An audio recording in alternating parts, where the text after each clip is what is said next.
Vale. Listo. Bueno, empezó la grabación.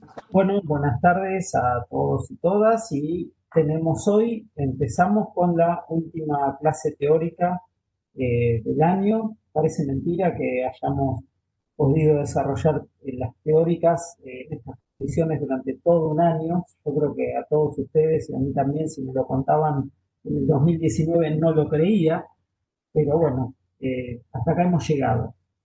Bien, la clase de hoy vamos a continuar con lo que estuvimos desarrollando en el encuentro pasado, que fue acerca del clasicismo francés.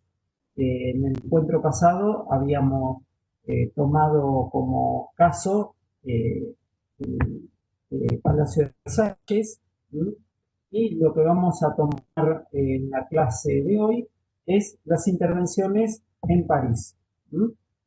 ¿Sí? Y vamos a retomar esta imagen. Habíamos visto la imagen. eh, Aquí me aparece un cartel que dicen que no escucha. ¿Se escucha, Simón?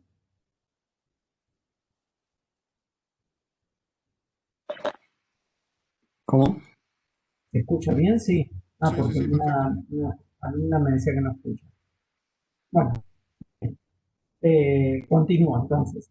La clase pasada entonces habíamos estado hablando acerca del Palacio de Versalles, entre otras cosas, y habíamos arrancado con este famoso teatro, esta famosa retrato de Luis XIV, hecho por un también muy famoso pintor, en el año 1701. Acá Luis XIV tenía, decíamos, alrededor de 70 años, y estábamos viendo al rey de Francia, ¿no? Al rey de Francia, no a Luis de Borbón, la persona, sino la construcción de ese personaje. Y habíamos distinguido cómo aparecían cierta indumentaria, caracterizado por el uso de zapatos de taco con monios, eh, para lo cual el rey tenía zapateros asignados a esa tarea. Se lo veía mostrando las piernas en una pose muy característica que se repitió a lo largo del tiempo. También lo veíamos cubierto con un manto de armiño, forrado en un terciopelo con el color azul y la flor de lis, característico de su familia, los Borbones. Esa peluca que lo caracterizaba y que le daba otro carácter, incluso modificaba su estatura, y por supuesto el bastón de mando y la corona. Entonces estamos observando todos los atributos que, eh, que generaban esta figura del monarca absoluto. Y comentamos que todas las producciones culturales, tanto artísticas como la arquitectura también, las producciones en las distintas escalas de diseño, desde la indumentaria hasta el mobiliario, los utensilios, etcétera, todo coincide a subrayar ese carácter escenográfico que adquiere la corte y la vida del rey, que se representa como el monarca absoluto. Eso lo habíamos visto entonces en la ciudad de Versalles, en el Palacio de Versalles, y lo vamos a ver hoy cómo se manifiesta en París. Recordemos que Luis XIV abandona París al inicio de su reinado y se ubica a unos 20, 30 kilómetros de la ciudad de París, en una población que fue adquiriendo importancia a medida que fue desarrollándose la corte en ese lugar, que es Versalles. ¿Y qué pasó con París? ¿Quedó abandonada? ¿La ciudad quedó desguarnecida? ¿O hubo también intervenciones en la ciudad? Claro que sí que hubo intervenciones, porque la presencia del rey se multiplicaba en toda Francia. Y por supuesto, siendo París la ciudad más importante de Francia, hubo múltiples intervenciones para subrayar este carácter de escenografía o mundo escenográfico de este monarca absoluto, ¿no? Ir reconstruyendo permanentemente la vigencia y la presencia de este monarca absoluto. Pero lo que vamos a ver hoy en París es que no es solo un trabajo de Luis XIV, sino que va a haber un trabajo de ciertos monarcas anteriores. ¿eh? Desde Enrique IV, que fue el primer Borbón y que hace la primera de las plazas hacia fines del siglo XVI, principios del siglo XVII, primeras intervenciones en la ciudad de París, que es precisamente una plaza, hasta su hijo, Luis XIII, que sería el padre de XIV, y luego Luis XIV. O sea que hay una voluntad muy clara de esta casa reinante, los Borbones, de ir generando intervenciones en la ciudad que expresen ese absolutismo monárquico que se fue también construyendo y que lo vemos cuajado, consolidado durante los más de 70 años del reinado de Luis XIV. Entonces, bueno, repasando un poco eso, ¿no? Exigía un entorno magnífico para su corte y un lenguaje que exaltara su política. Lo veíamos en Versalles, pero también lo vamos a ver en París. Dijimos en la clase pasada que el palacio fue ese símbolo del poder, pero también hay todo un conjunto de intervenciones en la ciudad de París que van a manifestar y expresar esta búsqueda de expresión de la monarquía absoluta. Recordemos qué es esto de la monarquía absoluta. Un monarca absoluto es aquel que gobierna un Estado sin intervención de otros poderes. Él tiene la suma del poder, por lo tanto, él es el que va a nombrar a distintos ministros, es el que está por encima de la justicia, entonces va a nombrar a los jueces, va a nombrar intendentes en distintos lugares, en distintas regiones de Francia, que lo van a representar. Entonces es un sistema fuertemente piramidal en el cual el rey constituye la cúspide de ese sistema y luego hay toda una burocracia que va a ejecutar los deseos del rey. Y por encima del rey se encuentra solamente Dios. Y el soporte teórico, digamos, de esto, porque cuando vimos manierismo hablábamos que hay pensadores que manifiestan lo que está ocurriendo, etc. Claramente en cada momento que hemos trabajado hay todo un conjunto de pensadores, filósofos, etcétera, que van a teorizar y a construir un soporte teórico a esta cuestión. Y hay también un conjunto de pensadores, no solo en Francia, sino también en el resto de Europa, que van a sustentar teóricamente esta idea de monarca absoluto. Y esta idea básicamente es la siguiente. Todos los habitantes de un país ceden a una persona que es el monarca absoluto el manejo el manejo del Estado. Y es el monarca absoluto y a partir de su voluntad que va a ejercer el poder en ese Estado, por voluntad divina. Entonces, ¿qué quiere decir? Que todas las decisiones que toma el rey, en realidad las está tomando Dios, pero como él es la manifestación o la expresión de Dios, porque realmente es rey, porque Dios lo quiso, entonces él expresa esa voluntad divina. ¿eh? Fíjense entonces, como siempre, hay una apelación a un ser superior, ¿no? Estamos todavía en un momento donde siempre la filosofía está vinculada a la cuestión religiosa. Bien, entonces vemos que hay en la ciudad de París una construcción de esta idea de monarquía absoluta y que se va a manifestar materialmente. Vamos en la clase de hoy, vamos a tomar dos casos. Por un lado, un conjunto de plazas, llamadas plazas reales, que se fueron construyendo desde fines del siglo XVI, principios del siglo XVII, a lo largo de todo el siglo XVII y principios del siglo XVIII, o sea, por aproximadamente 100 años. Estas plazas lo que van a hacer es generar una intervención urbana muy homogénea, que tiene una fuerte tensión hacia un espacio central a partir de generar una escenografía que es totalmente coherente con un lenguaje y ese espacio central va a estar ocupada por la imagen del rey. O sea que en este espacio urbano, esta plaza, el elemento más importante va a ser la figura del rey.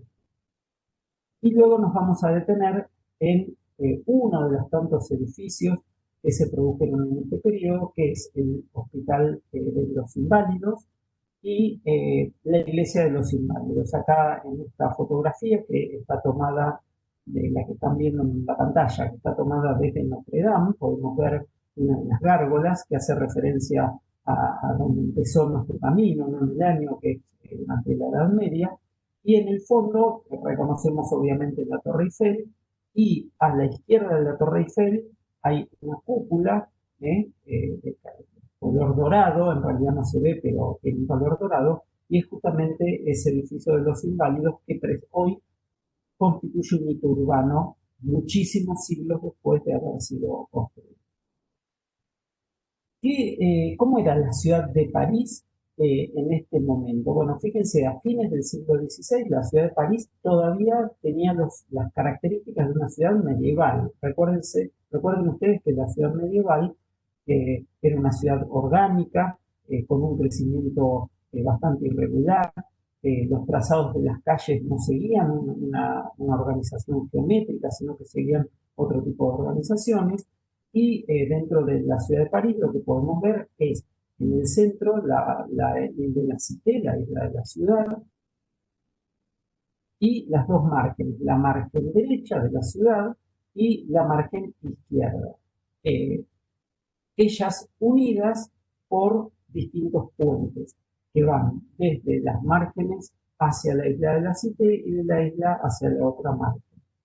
Y otro elemento característico en esta ciudad, que todavía tiene características medievales, es la existencia de una muralla. Todavía la ciudad está protegida por una muralla hacia fines del siglo XVI. Fíjense que esta imagen es de 1575 y la muralla tiene importancia. Esta muralla va a ir desapareciendo hasta que finalmente se elimina totalmente. Y es en el reinado de Luis XIV donde empieza a pensarse, a construirse una ciudad sin muralla, porque la protección de los estados pasa sus fronteras, ya no necesitan ciudades que tengan que ser amuralladas. Si nosotros hiciéramos un acercamiento a esta imagen, lo que encontramos es lo siguiente. Bueno, podemos reconocer la Catedral de Notre Dame como el elemento más importante que se encuentra aquí. Y yo la acerqué por lo siguiente. Fíjense los puentes. Los puentes que unen las distintas márgenes en la isla de la Cité tienen construidos sobre ellos viviendas o edificios. En realidad, la fachada del puente, o el puente tenía una fachada urbana. Cuando uno iba cruzando un puente, no podía mirar el río, sino que lo que veía eran fachadas de edificios. Era como continuar por ese espacio urbano, por esa calle. Digamos, hoy el Ponte Vecchio en Florencia repite ese modelo, ¿no? Si ustedes lo recorren, van a ver que tiene todo un conjunto de tiendas sobre él. Bueno, y es lo que ocurría en el antiguo París. Entonces, pensemos que nos encontramos con esta ciudad, una ciudad medieval, con un tejido muy abigarrado, muy heterogéneo, con callejuelas bastante tortuosas, y un tejido que diríamos cerrado. Y en ese tejido se van realizando intervenciones puntuales, que son las distintas intervenciones palaciegas. El más importante es el Palacio del Louvre, que se encuentra en la margen derecha de la ciudad, del río, o distintos palacios urbanos correspondientes a los miembros de la nobleza. Y diversas iglesias. Obviamente que el poder religioso siempre va a estar presente. Esta es una fotografía actual de París donde vemos justamente las 5 plazas reales. ¿eh? Eh, Fíjense que a priori lo que podemos descubrir es que todas tienen formas geométricas fácilmente reconocibles. Podemos reconocer triángulos, cuadrados, círculos, etc. Y vamos a ir lentamente entonces a reconocer esas plazas, pero fíjense cómo aún en la ciudad actual tienen fuerte presencia. ¿Y cómo es esta organización? Decíamos, bueno, hay una organización con una distribución espacial que proviene de la Edad Media y que el puente que cose a ambos lugares es esa isla de la Cité. Ambas márgenes son unidas por esta isla que es muy importante. Entonces, repetimos, estas plazas, estas intervenciones están pensadas para una ciudad capital, ya sin murallas, pero como la ciudad no puede ser demolida, no puede ser derruida toda la ciudad, o hacer una intervención a gran escala, como lo vimos sí en el plan de Sixto V de Roma, sino que van a ser intervenciones parciales en distintos sectores de la ciudad. En Roma se pudo hacer un tiempo antes, porque recuerden que la ciudad de Roma se encontraba prácticamente abandonada. La ciudad de Roma durante el Imperio Romano había tenido, se cree, cerca de 1 millón de habitantes, y en el momento en que nosotros eh, descubrimos o se realiza el plan del Sixto V, la ciudad tenía más o menos 20-30 mil habitantes. Entonces, gran parte de esa ciudad estaba vacía y se pudieron hacer las intervenciones. De hecho, muchos de los trazados de avenidas se hicieron precisamente en lugares deshabitados. Con París no ocurre eso. La ciudad de París era una ciudad viva, habitada, con mucha gente en ella. Entonces, mal se podían demoler grandes sectores de la ciudad. Por eso las intervenciones se convirtieron en intervenciones parciales, en sectores donde fue posible materializarla y realizar esa intervención. Bien, entonces, estas plazas reales que constituyen el campo de prueba de esta composición clasicista son las siguientes. La primera es la Place Dauphine y la segunda que aparece aquí es la Place de los Boscos. Estas dos plazas son las que más antiguas desde un punto de vista cronológico. De hecho, la más antigua es la Plaza de los Bosques. La Place Dauphine es fácil reconocerla porque tiene la forma de un triángulo. Es una forma triangular debido a la ubicación en un vértice de la isla de la Cité. Y la Plaza de los Boscos es una plaza de forma cuadrada. Tiene aproximadamente 150 metros de lado, es una cuadra y media de las nuestras, vemos que es bastante extensa, y ya se puede adivinar en estas imágenes la homogeneidad que presenta en sus fachadas. Las otras dos plazas que vamos a ver corresponden al reinado de Luis XIV. Esas que mencionamos eran de reinados anteriores, del rey Enrique IV y de Luis XIII, mientras que la Plaza de las Victorias y la Plaza Vendôme corresponden al reinado de Luis XIV.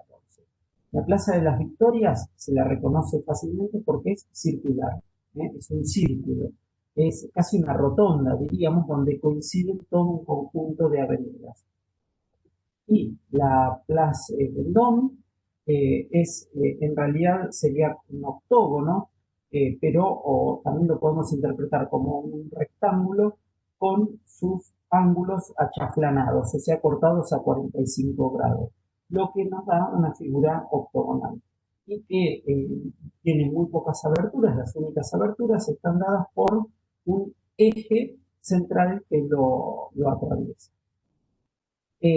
Entonces, decíamos que estas plazas son episodios autónomos y que son unidades independientes dentro del tejido de la ciudad. Aparecen como muy diferenciados dentro del tejido de la ciudad y tienen características muy distintas, manifestados por la homogeneidad de las fachadas y por el monumento o el elemento central, que es un hito y que es la figura del rey. Para ir conociéndolas entonces o acercándonos, vamos a ver lo que es la Plaza de los Boscos. Tenemos acá una pintura que refleja un poco el ambiente que se vive hoy en esta Plaza de los Boscos, ¿no? Es una plaza en este momento jardinada, con árboles, etcétera, con características bien diferentes a los que tenía en su origen. Podemos ver a simple vista detrás ese telón homogéneo que constituyen las arquitecturas.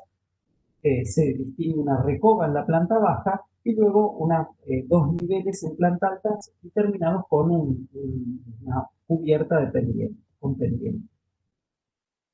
Decíamos que esta plaza de los Boscos fue hecha por el primer Borbón, por Enrique IV, y le da el nombre en realidad de Plaza Luis XIII, porque la hace en honor a su hijo, que va a ser precisamente el rey Luis XIII, que es el padre de Luis XIV. Y podemos ver entonces la homogeneidad de este espacio, cuatro caras que aparentemente son muy similares, pero estas flechas lo que están marcando es la existencia de dos pabellones que se destacan del resto de las fachadas.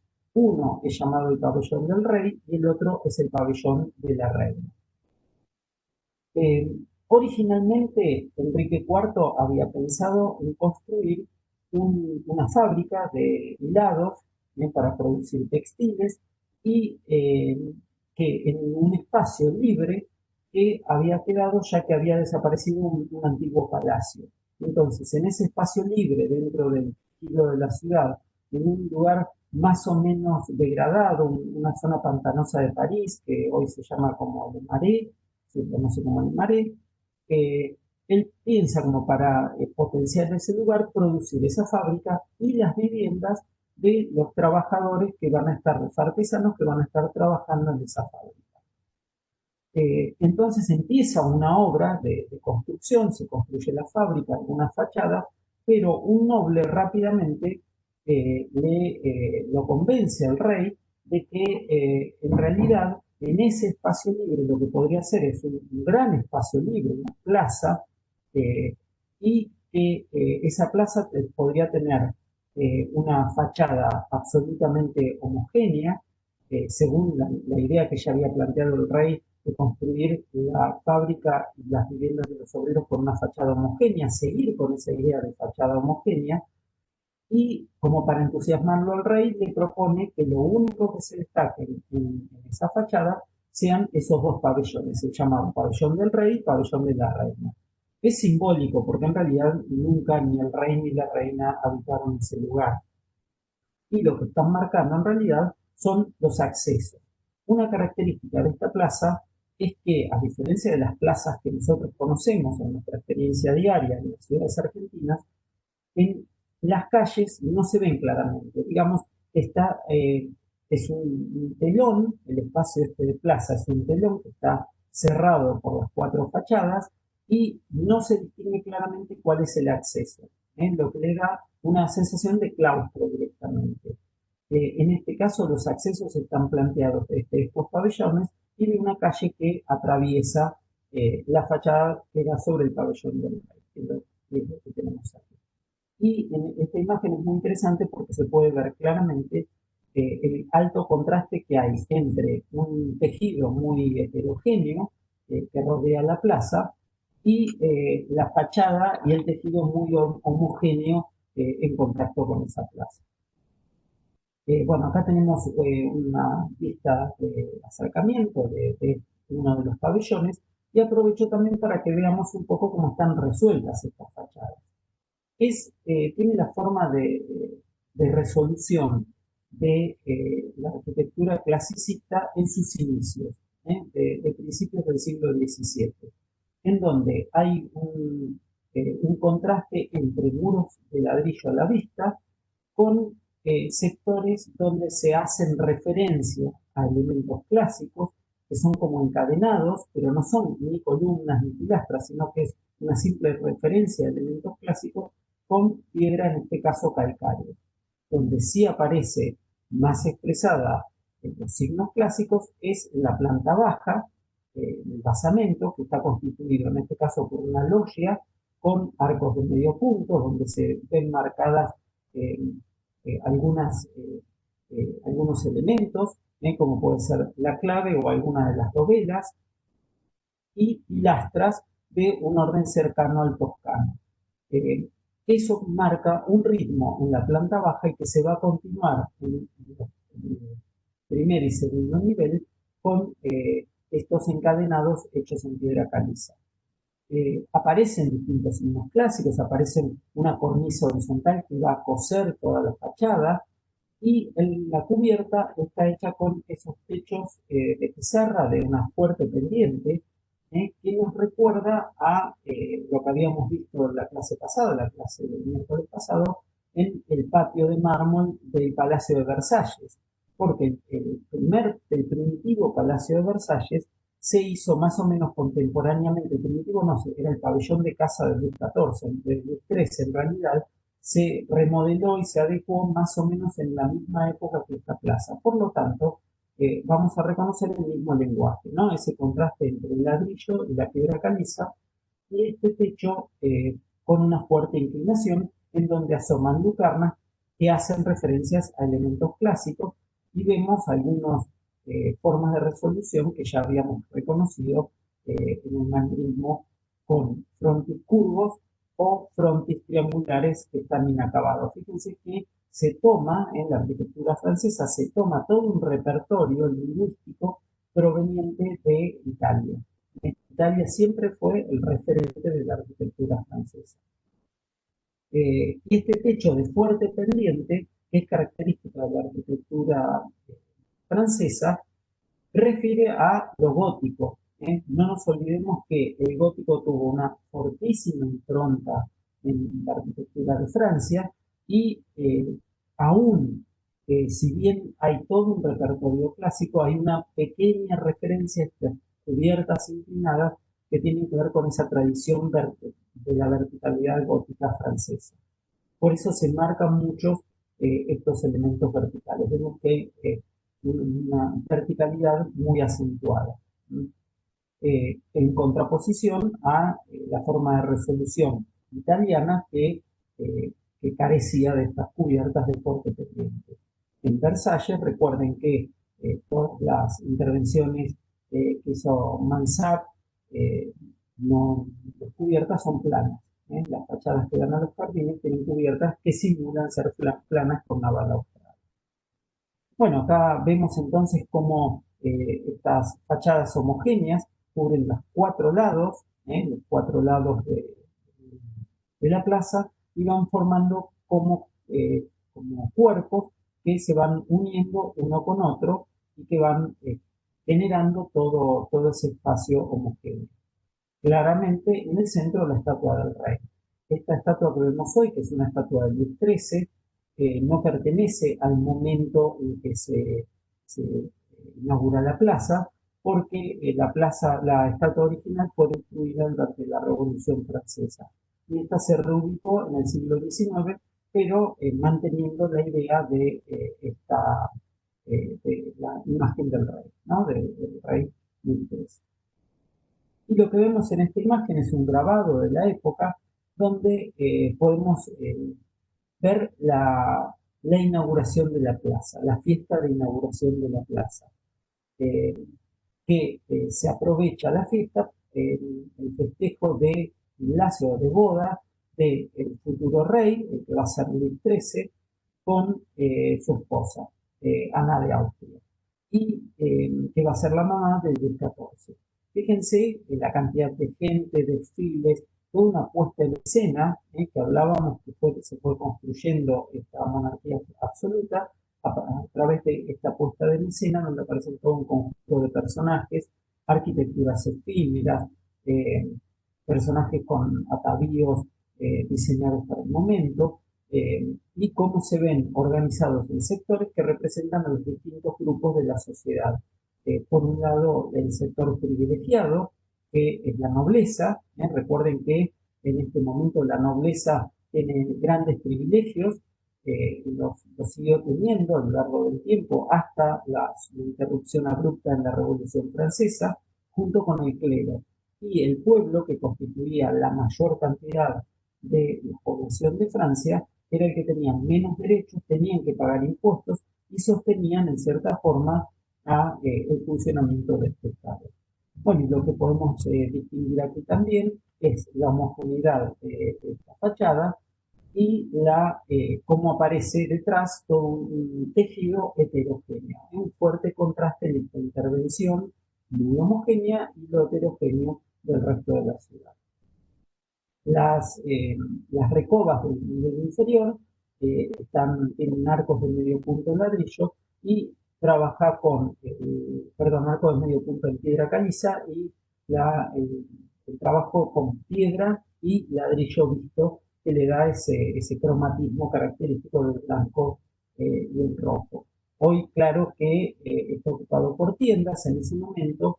eh, la intervención urbana, que en un primer momento se pensó para trabajadores, eso desaparece y las viviendas fueron ocupadas en su mayoría por miembros de la clase acomodada. ¿eh? Eran o ricos burgueses o miembros de la nobleza francesa. A lo largo del tiempo, bueno, ha tenido estas viviendas distintas ocupaciones. Esto es una foto antigua y donde muestra dónde vivió el famoso escritor Víctor Hugo. Él tenía su residencia en este lugar. Y hoy es un espacio urbano muy utilizado de la ciudad de París. Es posible reconocer esto como los jóvenes y la gente utiliza el espacio verde para el esparcimiento en ese lugar que nació como una escenografía para enmarcar la estatua del rey. Bueno, es una clara referencia a la arquitectura local, ¿no? Cuando decimos que el complejo Casino Hotel Provincial tiene algún gesto o hace algún gesto referencial a los franceses, bueno, acá lo vemos en un código de lenguaje moderno o más modernizado, el contraste entre la piedra caliza blanca, el ladrillo visto en color rojo y la cubierta en pizarra negra a la manzana. Para conocer la siguiente plaza, nos tenemos que alejar. Le Marais se encuentra la plaza que veíamos recién, la de los Bojos, se encontraba más o menos por este sector donde estoy pasando el cursor.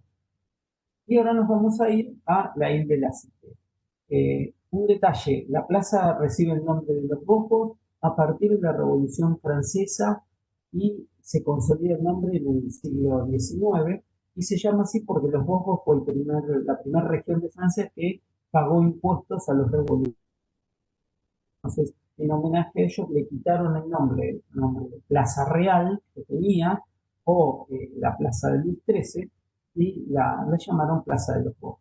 Bueno, acá tenemos una vista aérea de la isla de la Cité, les decía. Bueno, algunos elementos que reconocemos, tenemos aquí la Catedral de Notre Dame, ahí está en remodelación, ahora se encuentra de nuevo en remodelación después del incendio. Otro elemento que podemos reconocer por acá es la Saint-Chapelle. Cuando estuvimos trabajando gótico, vimos estos dos edificios. Por un lado la Catedral de Notre Dame y por otro lado la Saint-Chapelle o la Capilla Santa, que hoy quedó subsumido en este edificio complejo que son los tribunales. Pero ese edificio en realidad ocupa lo que fue un castillo donde habitaban los primeros reyes de Francia. Y nos vamos a detener en este elemento, y fíjense que podemos distinguir ese espacio abierto, y vemos también que tiene una forma particular, decíamos que tiene la forma de un triángulo. Y un tercer elemento que tenemos que fijar nuestra atención es esto que es precisamente la estatua del rey, y esta vez es el mismísimo Enrique IV. Esta plaza también fue construida durante el reinado de Enrique IV, en parte Enrique IV y Luis XIII, y se llama la Plaza del Delfín, o en francés sería la Place Dauphine. El delfín era el heredero de la corona de Francia. Así como en Inglaterra ustedes vieron que existe el príncipe de Gales, que es el heredero de la corona de Inglaterra, hoy actualmente también el heredero de la monarquía en España, que es el príncipe de Asturias. Bueno, en Francia al heredero de la corona se le daba el nombre de Delfín. Entonces, esta plaza es en honor a este delfín, por eso la Plaza del Delfín o la Place Dauphine. Y es la única plaza que mantuvo su nombre vigente hasta la actualidad. Aquí tenemos un grabado donde vemos esta Place Dauphine, con su característica forma triangular, y en este grabado hay algo muy importante que ocupa el primer plano, que es este puente que se llama Pont Neuf. Pont Neuf en francés significa puente nuevo. Y realmente hasta hoy se lo conoce como el Puente Nuevo. Curiosamente es el puente más antiguo de París, porque los más antiguos que este fueron demolidos y es el único que quedó del pasado. Y tiene una característica muy peculiar. Yo les había dicho que les había mostrado una imagen de fines del siglo XVI donde veíamos que los puentes que concurrían a la isla de la Cité estaban todos edificados, o sea que había una fachada urbana sobre el puente y no se podía ver el río. Este puente lo manda a hacer Enrique IV, en realidad viene de un periodo anterior, empezó la obra un rey anterior, pero Enrique IV Enrique III, era el rey que gobernó antes de Enrique IV, lo había empezado con idea de mejorar cuestiones de tránsito y unir las dos márgenes de París sin pasar casi por la isla. Fíjense que es un contacto prácticamente directo entre los dos márgenes.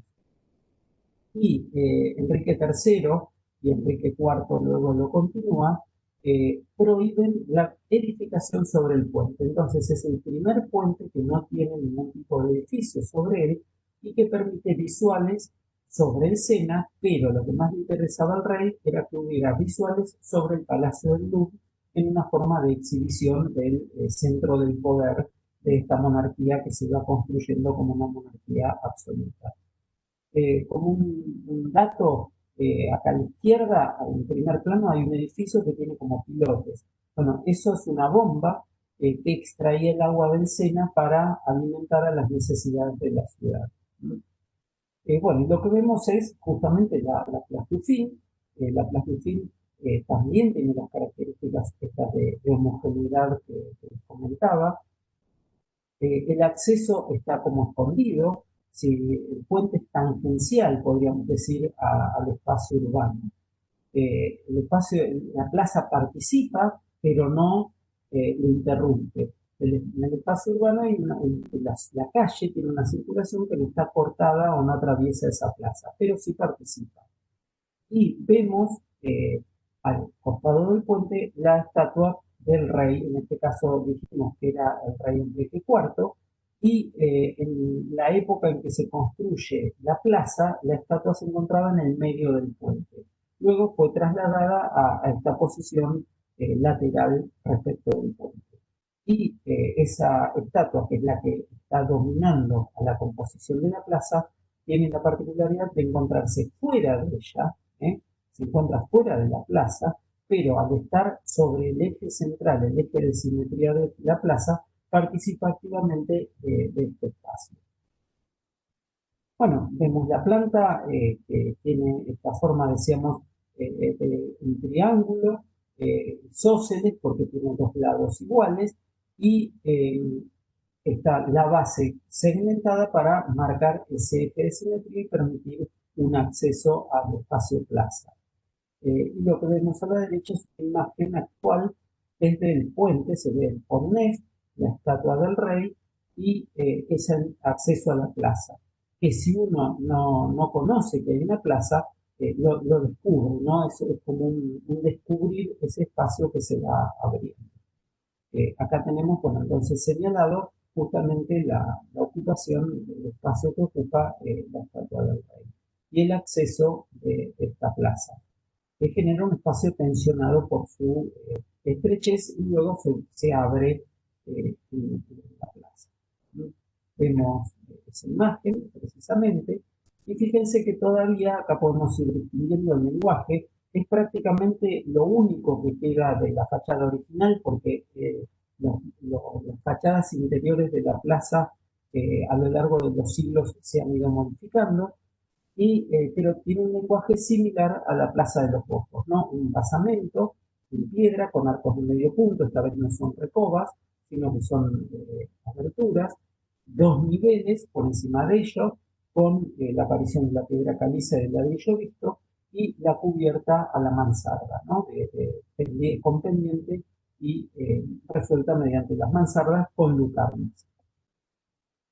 Vemos una vista aérea donde se distingue esto que comentábamos y como es una vista actual, lo que se ve es que le falta la base al triángulo, porque en el siglo XIX, por intervención de un arquitecto muy famoso, que lo van a estudiar seguro el año que viene, que se llamó Viollet Ledoux, que fue un estudioso y un defensor del lenguaje gótico, ¿no? Hace un redescubrimiento del gótico en una época que sería el romanticismo. Bueno, él propone demoler esa fachada para permitir que se vea la fachada del edificio que está aquí al lado, que eso es el tribunal. Ese tribunal se le había construido una fachada nueva, entonces Ledoux propone demoler este sector de la plaza para que se pueda ver con una gran pérdida de la calidad urbana de ese espacio. A posteriori se le plantaron esta hilera de árboles que están viendo aquí como rememorando esa fachada, pero perdió su característica original. Si nosotros accedemos a la plaza, nos vamos a encontrar con este espacio de acceso, este pasadizo que marca el eje de simetría y que luego se va a abrir hacia los lados.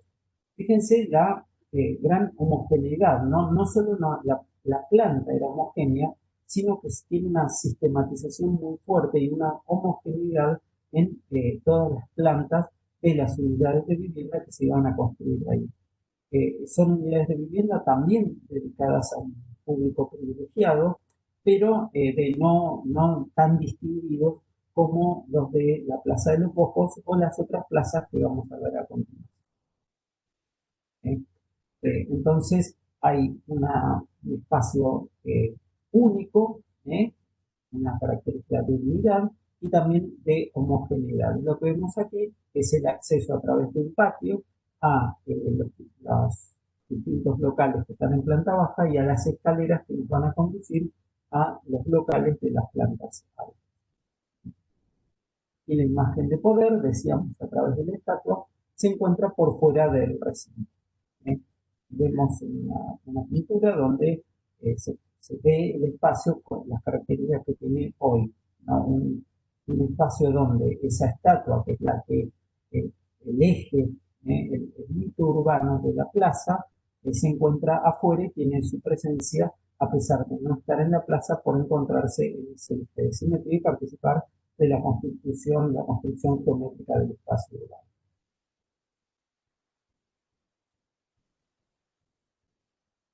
Y hablamos de la estatua del rey, bueno, precisamente esta es la estatua del rey, es una estatua ecuestre, o sea que se encuentra a caballo, y hecho por un escultor, dos escultores en realidad, pero un escultor más conocido, Jean Bologna, lo habíamos visto en el manierismo con una obra El rapto de las Sabinas, y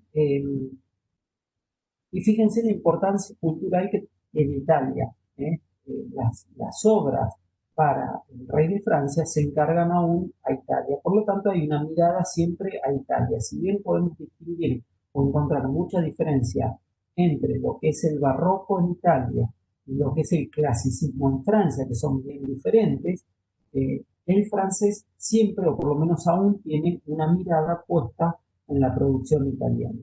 Esta estatua ecuestre, junto con la otra estatua ecuestre, o sea, con un personaje a caballo, que se encontraba en la Plaza de los Bojos, que era la estatua de Luis XIII, ambas toman como referencia a una estatua que ya habíamos conocido, que es la estatua del emperador romano que se encuentra, de Marco Aurelio, que se encuentra en el Campidoglio. La estatua que se encuentra en el Campidoglio es una estatua que hace referencia a la antigüedad romana, es un emperador romano a caballo.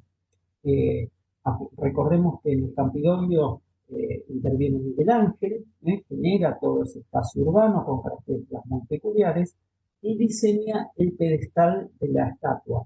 Pero la estatua que pone es una estatua antigua de la antigüedad romana.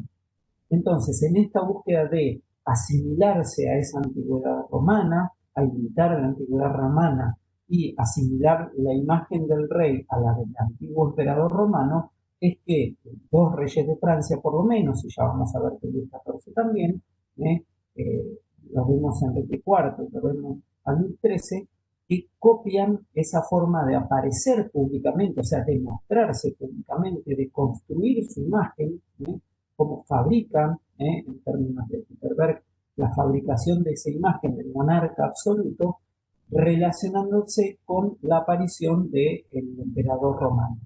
Bueno, estas imágenes ecuestres no nos parecen extrañas porque todo esto siguió a lo largo del tiempo y se transmitió incluso a nuestros personajes heroicos, como por ejemplo San Martín, ¿no? Pero esa es su origen. Bueno, la siguiente plaza que vamos a conocer o que vamos a detenernos es la Plaza de las Victorias, Place de Victoire, que justamente hacen referencia a la victoria, una victoria que obtuvo Luis XIV. Está exaltando su figura de guerrero. En este cartel, una anécdota, lo que aparece ahí arriba, quiere decir segundo Lucien arrondissement, o sea, segundo distrito. La ciudad de París está organizada en distritos y lo que aparece ahí es el barrio. Y debajo aparece el nombre de la plaza. Esta plaza, dijimos, también corresponde a una figura geométrica pura, un círculo, y fue construida durante el reinado de Luis XIV. Entonces acá vamos a ver, sí, mucho más desarrollado y más consolidada esa construcción escenográfica del monarca absoluto. Una escenografía que va a enmarcar al monarca absoluto. Recordemos que el leitmotiv es la estatua del rey. ¿Y por qué la estatua del rey? Acuérdense que yo la clase pasada les conté que el rey tenía una presencia física. Él era muy importante esa presencia física, por eso la construcción de los apartamentos, los departamentos reales en Versalles, una sucesión de espacios en donde el rey se exhibía, esa circulación por el Palacio de Versalles y sobre todo en el Salón de los Espejos, donde la aristocracia, toda la nobleza lo veía circular, entonces había una construcción de este personaje, el monarca absoluto, pero también se encarnaba en cuestiones no físicas, en objetos inmateriales, como por ejemplo retratos, el primero que vimos, habíamos dicho que hasta la mesa puesta representaba al rey, y obviamente las estatuas en la ciudad representan al rey, era la encarnación del rey. Y nosotros por ahí nos cuesta porque somos hombres, personas modernas, hombres y mujeres modernos, y que tenemos otra construcción mental. Pero para el hombre de esa época, la aparición, la estatua encarnaba y representaba al rey, casi como la creencia que tienen algunas personas que le rinden homenaje a las representaciones de santos, de Cristo, etcétera. Bueno, en ese sentido, no como para comprenderlo de cierta forma. Y obviamente que en el centro de esta plaza de las Victorias va a estar la estatua del rey Luis XIV. Esta estatua también es antigua, es moderna, más moderna relativamente, es del siglo XIX, no coincide con la estatua original porque también fue destruida durante la Revolución Francesa. Como ustedes ven, durante la Revolución Francesa se destruyeron todas las efigies, todas las imágenes de los reyes, por esta cuestión, ¿no? Que representaban al rey. Entonces, si el rey era derribado, las estatuas también. Y esta fue ubicada en el siglo XIX, y si bien es una estatua ecuestre en bronce, no tiene que ver con la original. Y también podemos ir vislumbrando un poco cómo es esta plaza detrás. Fíjense que ya no aparece ese juego entre el ladrillo visto y la piedra blanca, sino que es una fachada totalmente hecha en piedra y donde aparece en juego un ritmo marcado por pilastras jónicas, al modo que lo habíamos ya visto en el Palacio de Versalles. Y claro, es en realidad no solo es el mismo monarca, sino que esta plaza lo hace el arquitecto Mansart, Jules Mansart, que es el arquitecto que interviene, entre los últimos que intervienen en el Palacio de Versalles, y que fue el que cerró la galería que se encontraba, la terraza que se encontraba en la fachada hacia el jardín, y construye la Galería de los Espejos y las grandes eh, galerías, o sea, las grandes alas que terminan de definir la fachada de Versalles y que precisamente utiliza este mismo lenguaje, ¿no? Como un lenguaje eh, que se repite tanto en el palacio como en la ciudad. Es esa escenografía apropiada para la construcción de este personaje, el monarca absoluto. Para entender cómo era la plaza en esa época y ver el monumento, bueno, tenemos este grabado que es de 1686, 100 años antes de la Revolución Francesa, más o menos, y bueno, y acá vemos la fachada curva y cómo es aproximadamente cómo estaría resuelto este diseño.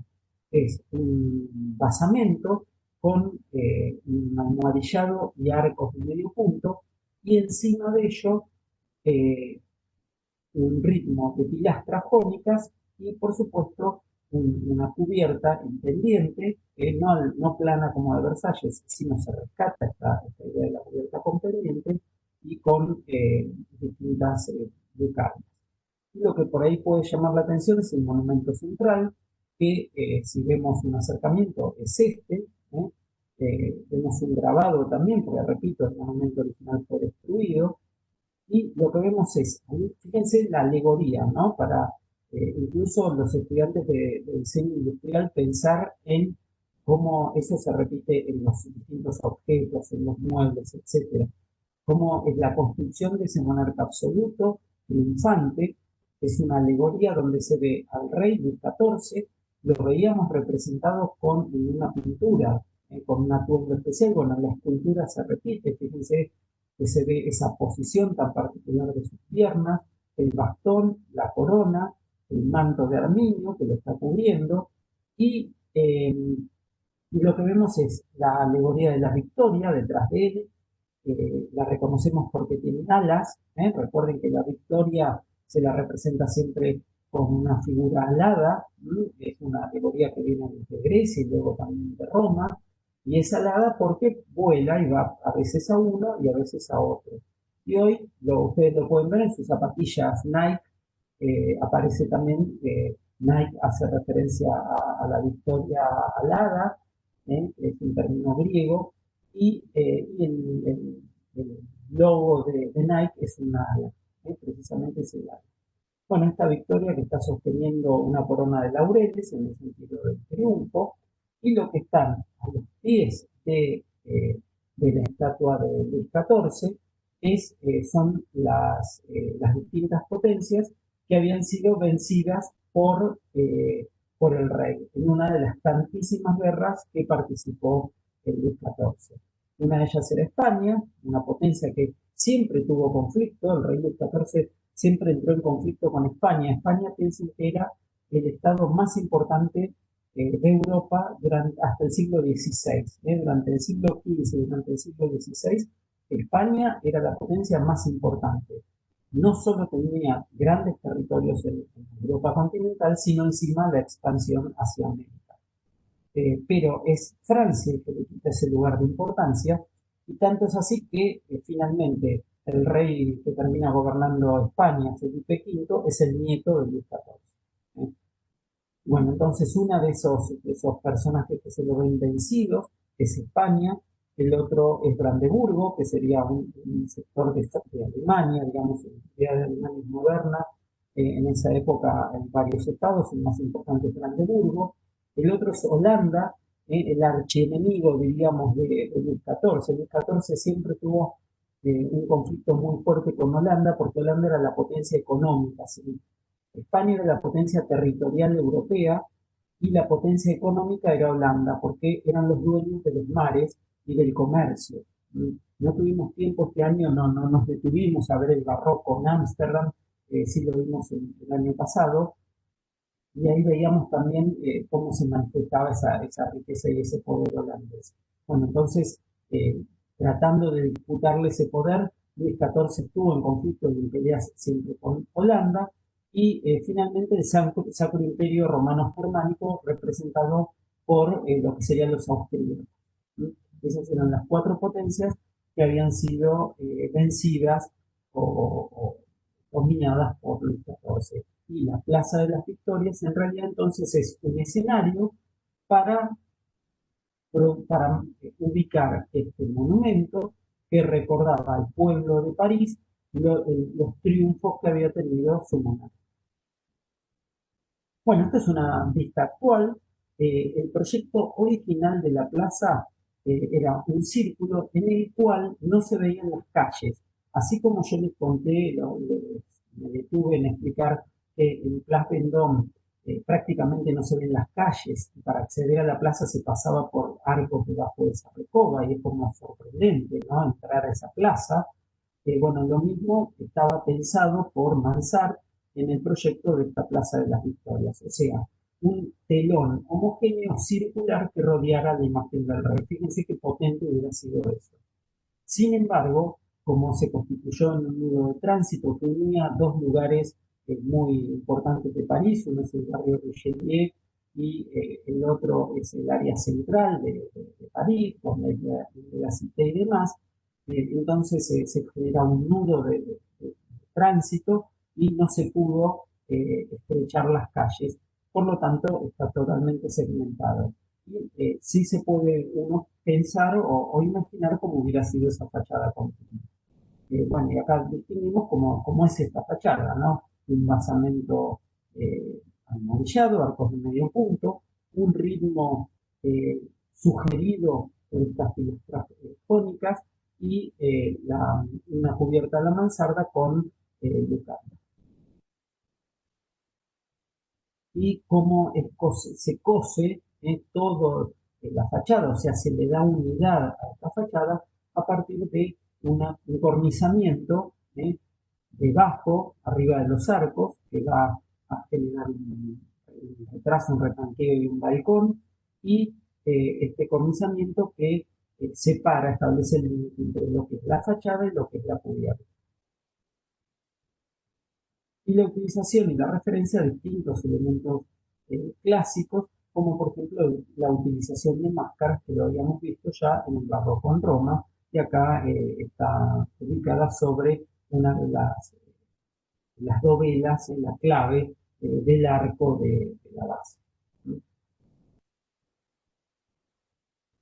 Como para tener una idea cómo hubiera sido la fachada, imaginemos este módulo repitiéndose infinita cantidad de veces en forma circular. Es sería una figura sin límites, no tendría límites. Y aparece, bueno, claramente todos esos elementos.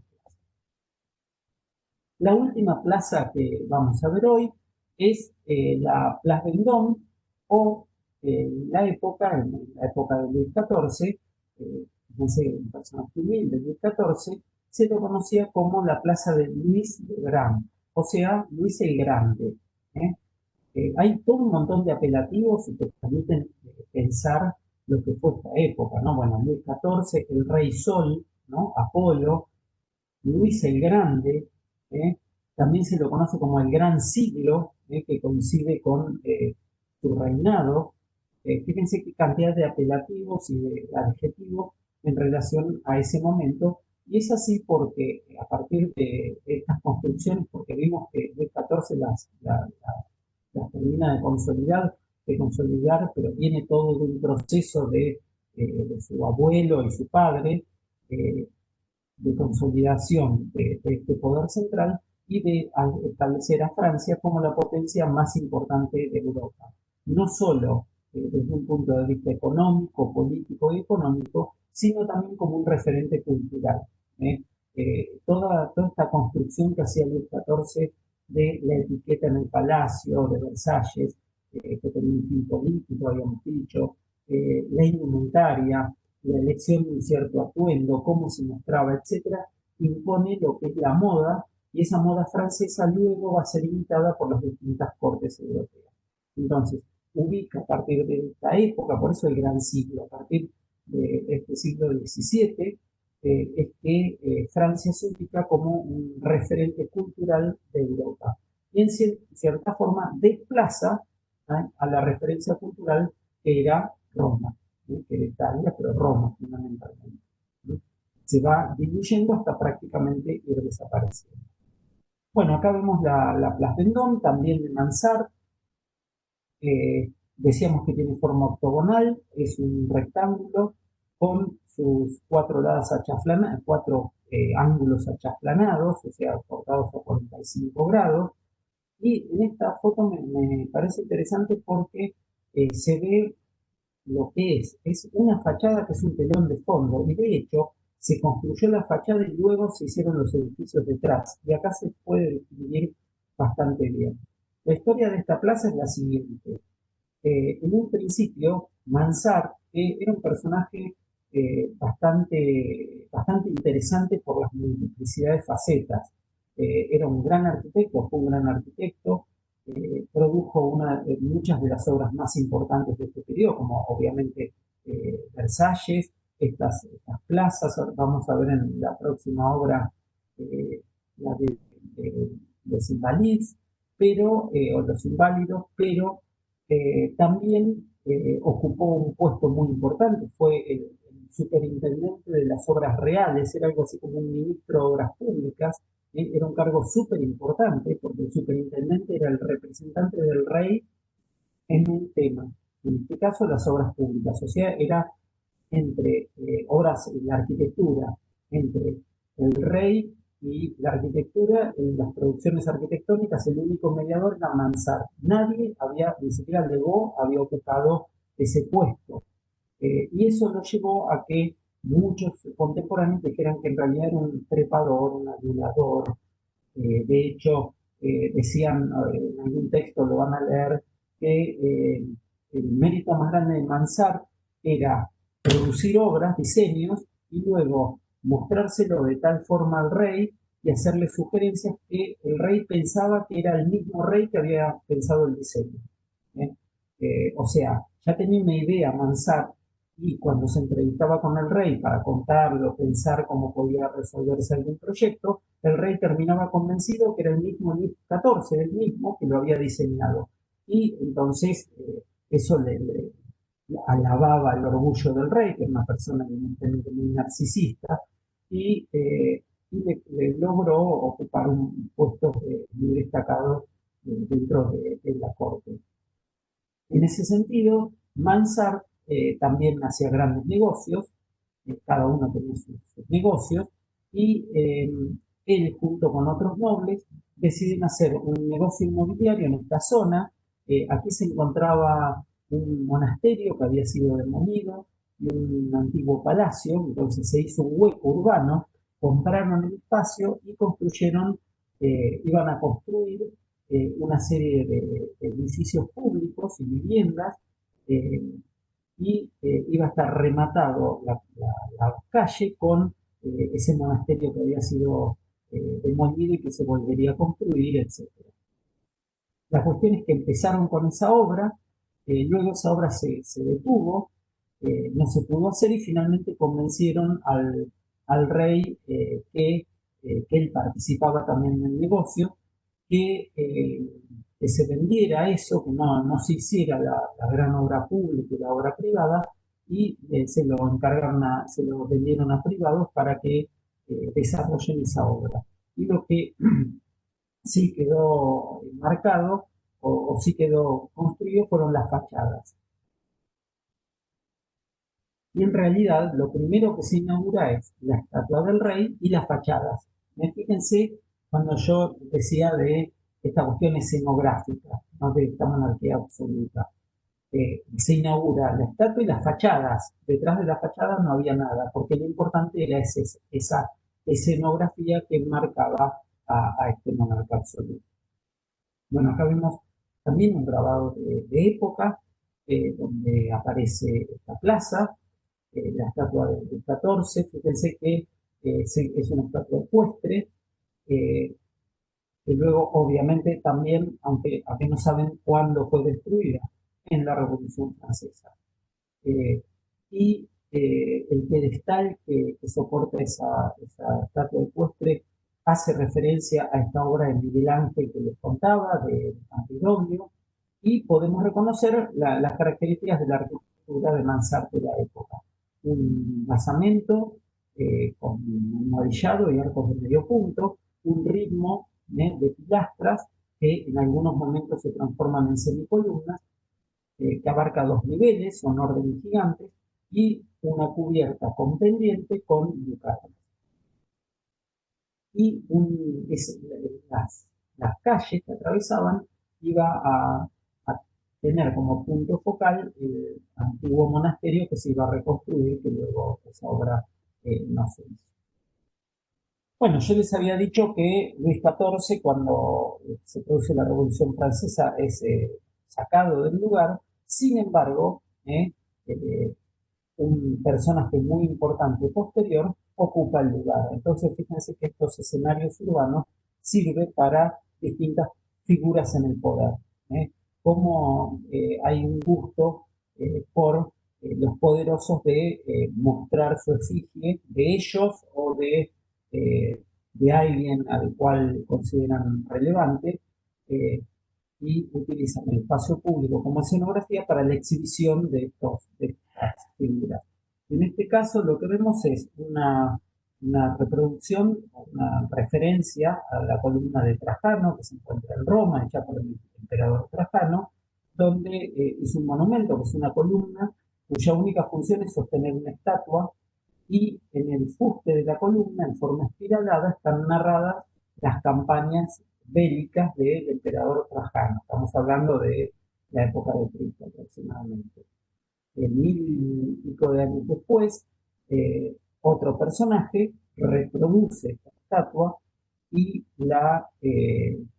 cuenta también sus campañas. Pero en este caso, el personaje es Napoleón, Napoleón Bonaparte, que está también asumido con imagen de emperador romano.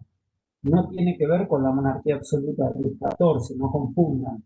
Estamos hablando de principios del siglo XIX, 200 años después de las intervenciones de Luis XIV. Pero fíjense cómo a lo largo de la historia vamos a ir reconociendo esto, ¿no? Un poder central fuerte que puede construir, tiene la capacidad de construir estas escenografías urbanas y la aprovechan para ubicar la efigie de esta persona, la efigie, la estatua de esta persona que es el foco del poder, el referente del poder. Bueno, acá vemos un acercamiento de las batallas de Napoleón. ¿Y qué pasó? También su destino fue la destrucción. Cuando cae Napoleón, se destruye para 1871 lo que se conoce como la Comuna de París, destruyen esta columna Vendôme, y acá vemos un aguerrotipo de la época, del siglo XIX, donde está la columna de Rueda. Hoy, si visitan París, la columna, a ver si tengo algún último, va a estar presente porque se reconstruyó también. Bueno, y acá vemos un detalle de la fachada que les comentaba, cómo hay un lenguaje bastante monótono, podríamos decir, de repetición de elementos, en este sentido de lo clásico, ¿no? La racionalidad, el ritmo, expresar esa racionalidad en una especie casi de grilla construida a partir de signos clásicos.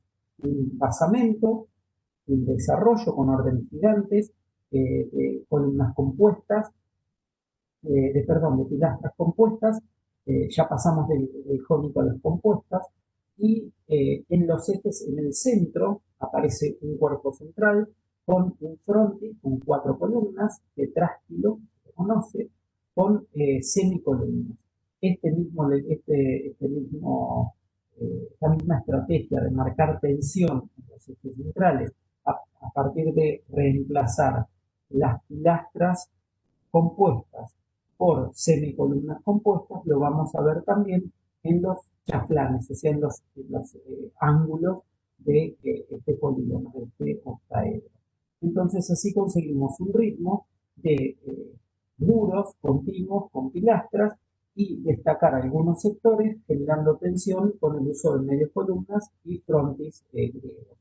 Esta forma de resolución ya Mansart la había utilizado en la fachada del Palacio de Versalles. La diferencia de que acá vemos nuevamente el techo inclinado, la mansarda justamente con de pizarra, que en Versalles está oculto con una balaustrada en referencia al lenguaje italiano. Fíjense cómo importa esta cuestión de la utilización de lo clásico, los ritmos, eh, las simetrías, etcétera, esas reglas geométricas que hemos descubierto desde el Renacimiento. Y acá vemos, para entender esto, es una cita del curso de arquitectura que daba François Blondel, que era el encargado de enseñar arquitectura en la Real Academia. Recordemos que Colbert funda las academias, sobre todo la Academia de Artes, de la mano de Luis XIV, y estas academias eran las instituciones encargadas de generar, de controlar la producción tanto de arquitectura como de todas las escalas del diseño, muebles, alimentarias, etcétera, tapices, textiles, ejercía el control y era el Estado el que lo controlaba, porque eran las reales academias, era el rey a través de los superintendentes que él nombraba, quitando del poder a las antiguas construcciones, organizaciones de los artesanos, mediante gremios, maestros, etcétera, que desaparecen definitivamente. Y tiene la ventaja, digamos, se trae la transformación importante, que se convierte en la producción de objetos, de muebles, etcétera, la pintura, la escultura, en una actividad fundamentalmente mental y no manual. Resaltamos lo mental, sobre todo en el arte, la pintura, la escultura y demás. Bueno, y esta frase de este arquitecto, este profesor de arquitectura, es muy clara, ¿no? Y tiene que ver con el pensamiento francés. Decíamos que, yo estuve hablando, Alberto también cuando explicó barroco, vemos como unas diferencias, por eso lo clasicismo francés, intenciones, eh, formas de resolución bien diferentes, donde en Francia lo que está prevaleciendo es lo racional, por un pensamiento que está manifestado por Descartes en esos años, Descartes, y cuyo lema, digamos, o frase más conocida es decir, pienso, luego existo, yo existo porque pienso. Entonces, llevando un lugar muy importante este pensamiento y la racionalidad. Y esta racionalidad que la vemos también manifiesta en la monarquía absoluta. El rey es el centro de un sistema, como es el Sol y los planetas. En contraposición al barroco italiano, que lo vimos en Roma, donde lo más fuerte es la fantasía. Hay un gran juego de fantasía. En el clasicismo francés esa fantasía desaparece y es reemplazada por la racionalidad. Entonces, bueno, en ese sentido es donde vemos esta frase, ¿no? La arquitectura debe seguir las leyes de la naturaleza y la razón más que la fantasía, en contraposición al barroco italiano que tiende más hacia la fantasía. Recordemos la fachada de San Carlos de las Cuatro Fuentes de los Romini, ¿no? Que es un verdadero telón donde no se ve qué pasa adentro, donde no hay, la tectonicidad se pone en discusión. Una de las manifestaciones de la razón es el orden, y solo por medio de este puede hacerse la arquitectura, aprehensible a la mente humana. Fíjense que la arquitectura es, apunta hacia la mente humana, hacia lo racional, no hacia lo sensorial, no hacia los sentidos. Entonces, ahí este clasicismo francés está expresado mediante el uso de signos clásicos de una forma muy racional. Si bien es persuasiva, utiliza los colores, las luces, todo lo que habíamos visto, pero no se desprende nunca de esta cuestión de racionalidad. Muy importante, y por eso distingan bien el barroco del clasicismo. Bueno, acá vemos entonces cómo se resuelve uno de estos ángulos, ¿no? Se repite la fachada del templo tetrástilo con las semicolumnas compuestas, y luego vemos hacia la derecha y hacia la izquierda ese ritmo de pilastras que van a marcar la racionalidad exacerbada de este edificio.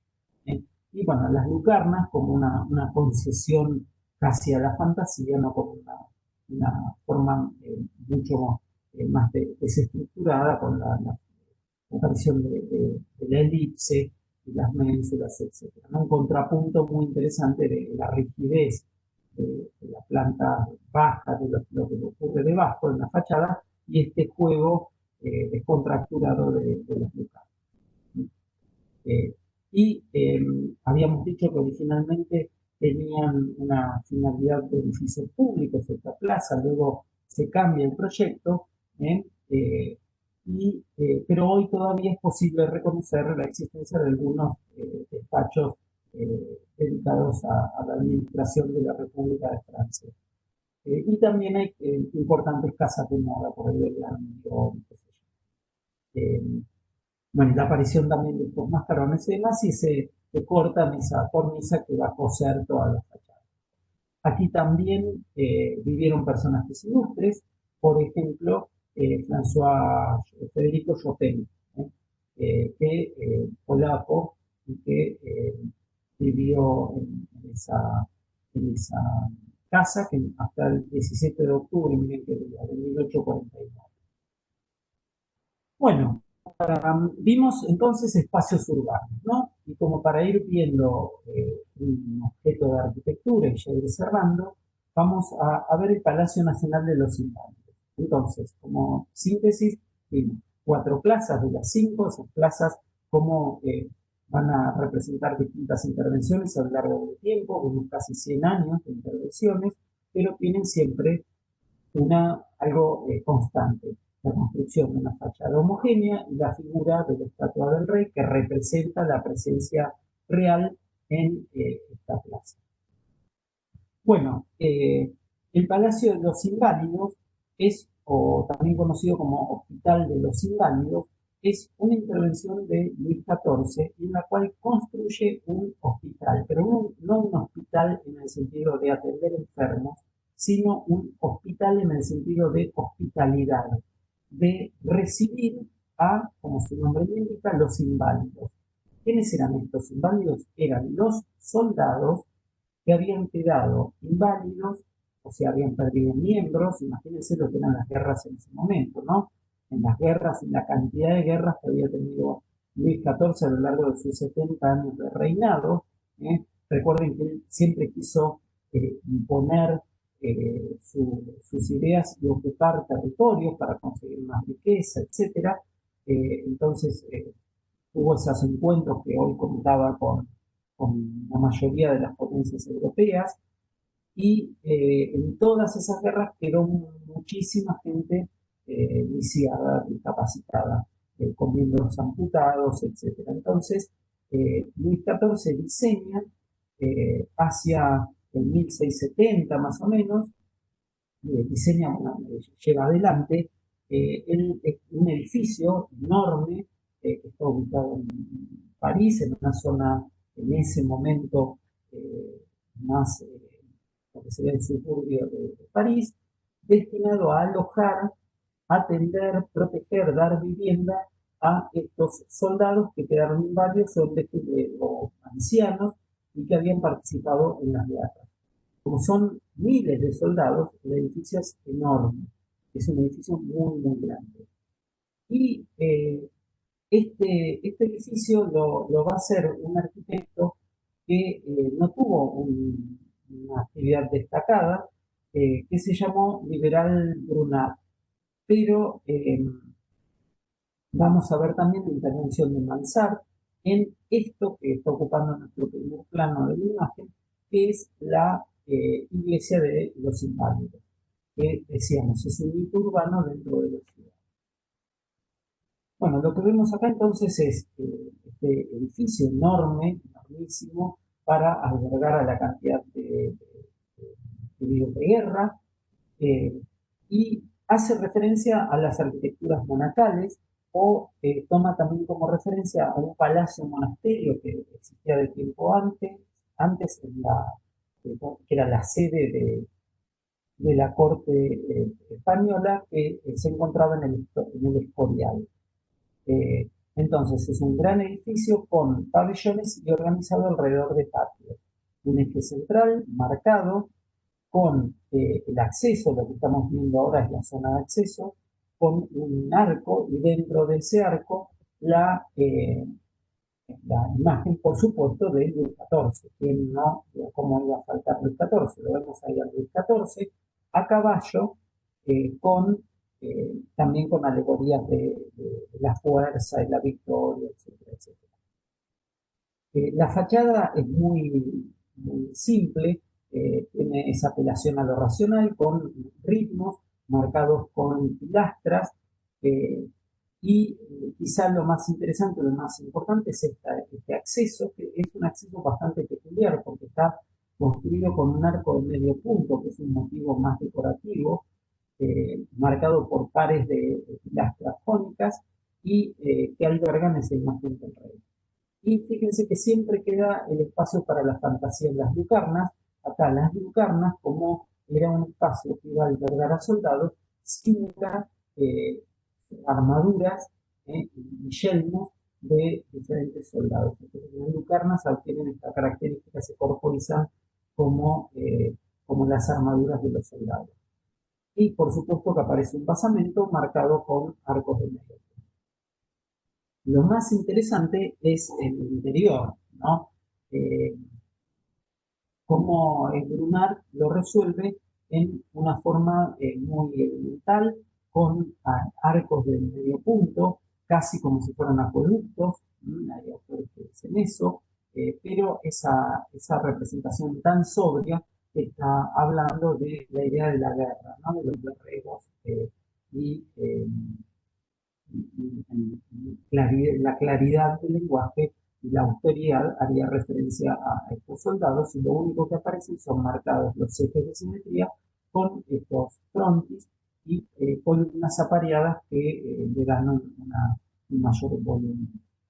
Y lo que vemos salir ahí es el famoso domo de los inválidos o cúpula de los inválidos que fue agregado a posteriori por Mansart. Acá lo tenemos al personaje de Jules Arthur Mansart. Yo les había dicho que lo había nombrado el superintendente de los arquitectos, de arquitectura.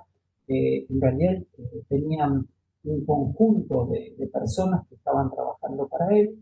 Algunos detractores han dicho que en realidad no hacía nada, él lo único que hacía era como las relaciones públicas, era muy buen relacionista público y el proyecto quedaba en manos de otras personas, pero en realidad no es así porque a pesar de que él tenía un grupo de personas que bajo su mando, digamos, trabajaban para él, eh, las obras tienen una homogeneidad y se ve claramente que las ideas eran propias de él. Luego también decían eso que lo convencía el rey, etcétera, etcétera.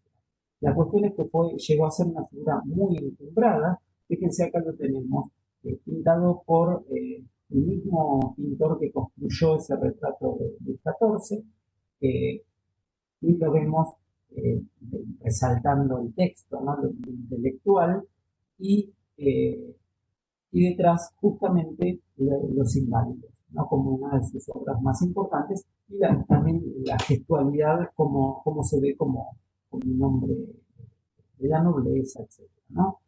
¿Por qué hablamos de la génesis de la moderna del arquitecto? Porque es un taller, un equipo de personas que trabajaban para él y que bajo sus directivas iban en equipo construyendo distintas obras, distintas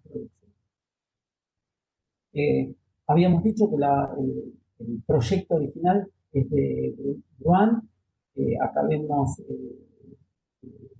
proyecto donde claramente entendemos que es un gran organismo organizado en pabellones alrededor de patios, el eje central marcado por un gran patio, y termina este eje central, aquí abajo tenemos la zona de acceso, luego este es el patio que veíamos, y ese patio sobre el eje central hay una capilla, que es esta, que era la capilla de San Luis. Pero Mansart lo que se da cuenta es que el edificio no tenía una fuerte impronta en la ciudad. ¿Y por qué era importante? Porque no era muy fuerte lo que había pensado Luis XIV, el diseñar un hospital para atender a los heridos de guerra, ¿no? A estos soldados que habían quedado maltrechos por defender a Francia, está hablando de una intervención del Estado, una preocupación del Estado para resolver cuestiones de sus habitantes. Entonces es la presencia de Luis XIV asistiendo a estos miembros del Ejército Nacional, de algo novedoso para la época. Entonces, simbólicamente es muy importante. Pero la obra de Bruant no acompañaba simbólicamente desde lo material. Si bien la función estaba resuelta, lo material no. Entonces a Mansart se le ocurrió agregar otra iglesia. Entonces, ¿qué pensaron? Bueno, demolemos la iglesia de San Luis, que dice que militar, ¿no? Le puso San Luis de 14. Demolemos la iglesia o cómo lo resolvemos. Y a Mansart se le ocurrió hacer otra iglesia. Por lo tanto, hay dos iglesias. Una iglesia rectangular alargada que se encuentra aquí, con una nave casi de basílica que viene de la tradición medieval en Francia, y otra iglesia de planta centralizada que tiene un domo, mucha altura, y que es lo que va a marcar el hito urbano y la presencia del rey. Unidos por un punto, por un sector, que es la parte del sagrario, digamos, la parte donde se encuentra el altar y la presencia para los cristianos, la presencia de Dios dentro de la iglesia. Si miramos de la fachada contraria a ese arco donde aparecía Luis XIV, vamos a encontrar esta otra iglesia, que es la que construye Mansart, y donde lo más importante es el domo, que se estira en vertical, casi en una voluntad en referencia a lo gótico, con una aguja, para marcar el hito urbano y la presencia dentro de la ciudad, que aún hoy es permanente, y lo que genera es que es un cuerpo muy pequeño con una cúpula muy alta. Entonces requiere la resolución plástica de esta fachada con, pareciera, para algunos autores dicen que hace referencia a la fachada de un teatro romano, porque aparecen todos los elementos clásicos en la construcción de un frontis y con el orden de columnas canas y corintias que ya conocíamos, etc. Pero lo que más destaca es la cúpula. Fíjense que la cúpula hace referencia claramente, toma como referencia la cúpula de San Pedro hecha por Miguel Ángel, con un tambor muy alto, que le da altura y que está articulado mediante la utilización de columnas apareadas. Eso luego sigue a través de volutas y en nervaduras en el casco propiamente dicho de la cúpula y que termina en una linterna. La utilización de figuras alegóricas como son los trofeos que tienen que ver con lo militar, pintados de dorado, son de bronce dorado en realidad, que van a permitir que se destaquen en el tejido de la ciudad de París. Entonces, lo que aparece acá es un domo, la importancia de esa cúpula, ese domo, un baldaquino, donde está en el lugar más sagrado de la iglesia y donde se une una iglesia con otro, y luego la iglesia de San Luis de los Inválidos, que es la que se había diseñado originalmente por Bruant y que es absolutamente baja y muy horizontal. Si nos detenemos en el agregado que hace Mansart del domo de los Inválidos, lo que vamos a ver es que hay una referencia al proyecto original de Bramante para la Basílica de San Pedro. Es una planta cuadrada con un espacio central. Recordemos que esta centralidad representa la divinidad y tiene todo un conjunto de simbologías que vienen de la tradición cristiana. Esta planta centralizada es la mejor forma de resolver una iglesia, decían ya desde el Renacimiento, porque el círculo y la esfera representa a Dios, pero claro que se encontró o se complicó, se tensionó con las necesidades litúrgicas, o sea, del ritual de la iglesia. Entonces ahí aparecieron los sinnúmeros de ejemplos centralizado, alargado y demás que vimos que resolvió Palladio y demás a lo largo del tiempo. Aparecen 4 especies de grandes pilares que sostienen el domo, y estos pilares alojan capillas laterales a los cuales se acceden en forma diagonal. Y un eje central que está marcado por el acceso, es el acceso tan complejo, por un conjunto de elementos clásicos, y que se remata en el baldaquino y en el altar, y que se continúa en la otra iglesia. Los accesos a las capillas laterales, les decía que está en diagonal desde este espacio centralizado.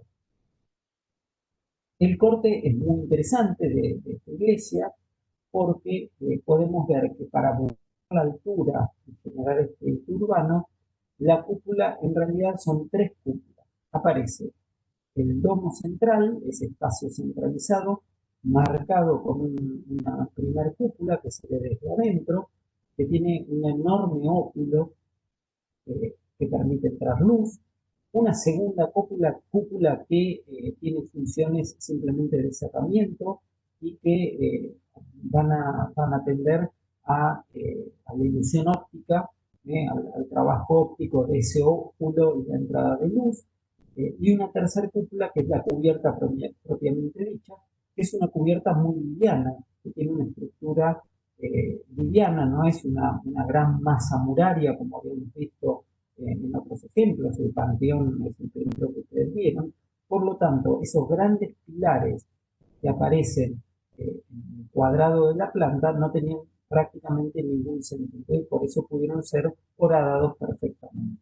Y acá vemos entonces el detalle de las tres cúpulas. Una primera cúpula con un gran óculo, una segunda cúpula de cerramiento con funciones ópticas y la tercera cúpula que es la cubierta propiamente. Y vemos acá justamente a el rey Luis XIV, lo podemos reconocer fácilmente, ahora sí lo pueden reconocer porque usa esos zapatos con tacos, los moños y el sombrero. Y acá lo estamos viendo a Mansart cuando él está mostrando el proyecto de la iglesia de los inválidos, que es lo que se está haciendo detrás.